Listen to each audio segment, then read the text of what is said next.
If something terrible happens to you, you should never ever forget it, because if you forget it, you may walk into it again. This is basically because we have not taught our children and the people in the world how to employ our faculties, then everything hurts.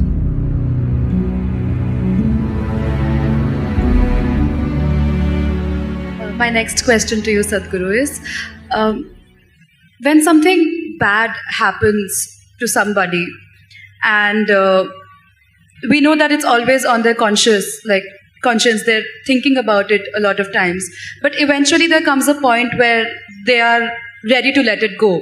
They don't want to let the past go because they feel guilty of letting it go. So why does that happen, and how do we let go of that guilt? Even if we take, for instance, sexual abuse, if a girl is sexually abused and eventually if she reaches a point where she is ready to overcome it, but she feels guilty to let it go because it has troubled her for a very, very long time, and not just her, the ones around her as well. So is it right to let it go at that point, or how does one deal with a situation like this? See, I think this struggle is coming from a misunderstanding that something either unpleasant or terrible that one may encounter in one's life, it can just happen to anybody in so many different ways. If it happens, people think they must forget it. No, you should never forget it. If something terrible happens to you, you should never ever forget it, because if you forget it, you may walk into it again. But we must know the distinction between what is memory and what is living. You are living. Memory is a dead memory, you're supposed to use it as wisdom to see such things don't happen to you in your life. But it's a fact that for most people, what happened 10 years ago, they still suffer. What may happen day after tomorrow, they already suffer. Yes or no?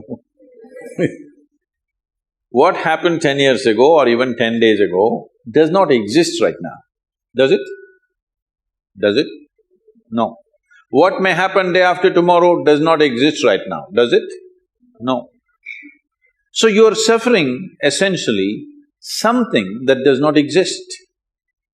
How many of you are psychology students, huh? Is there a medical term for those people who are suffering something that does not exist? No, don't tell them please, they'll suffer that. If you are suffering something that does not exist, on some level it means insanity, isn't it? This may sound very cruel to you right now when I say this, because, oh, I got my pains. See, you're carrying your pains like badge, don't do that. When something bad happens to us, when something hurts us, we can either become wise or wounded. This is a choice we have. Either we can become wise with it or we can become wounded with it. As we already went through this, life is just a certain amount of time. It's ticking away. As you sit here now, you're 1 hour closer to the grave since you came here. Yes or no? Yes, it is. It's going away for all of us. So in this, where is the time to carry every experience like a wound? No. This must become your wisdom. If terrible things happen to you, you must become wiser than others, sooner than others, isn't it? But unfortunately, most people choose to become wounded simply because, again, in our systems of education, we have done nothing about the nature of human mind. We are busy studying frogs and cockroaches and trees and chemistry and physics and planets and everything. No attention to the nature of this one. So we don't know how to use our faculties. The greatest faculties that you have right now as a human being is, you have a vivid sense of memory. Everything that happened, you can remember as if it's alive right now. Yes? There is a repository here, there's an archive in your mind which can replay the whole video if you want. But this has become a problem. You started suffering the old movies. And there is a fantastic sense of imagination, so you already suffer a tomorrow which is yet to come. This is basically because we have not taught our children and the people in the world how to employ our faculties, how to use our memory, how to use our imagination, how to experience life right now, how to sharpen the experience now. Your whole life is happening between these three dimensions: memory, present experience and imagination. This is your life, isn't it? These are three dimensions. We call them trikala, three dimensions of time. All your experience of life is happening here. But if you lose distinction between what is past, what is present, what is future, then everything hurts. For not everybody terrible things have happened. Unfortunately, for a few people they have happened. But the rest of the people are simply suffering something, isn't it? Because it's fashionable to suffer. People think if they're suffering, they are very intellectual, they're very profound. No, it's just stupid because you're suffering something that doesn't exist.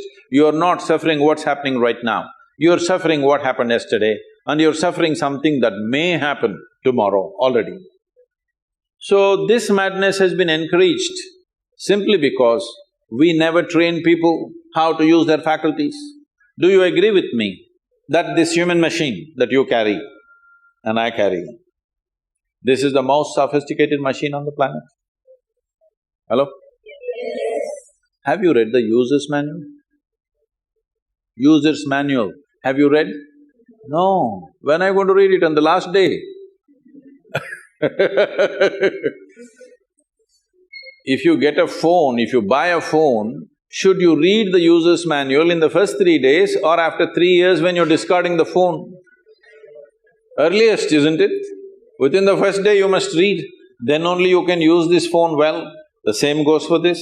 If you do not understand the nature of what this is, how will you put this to use?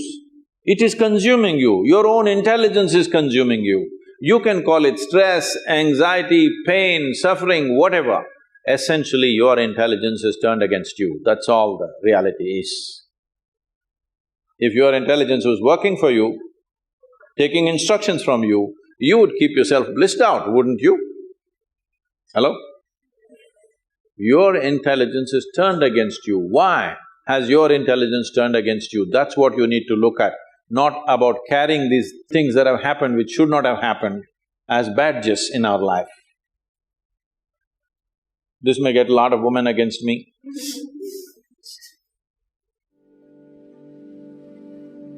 If I was against you, I wouldn't be here. Yes?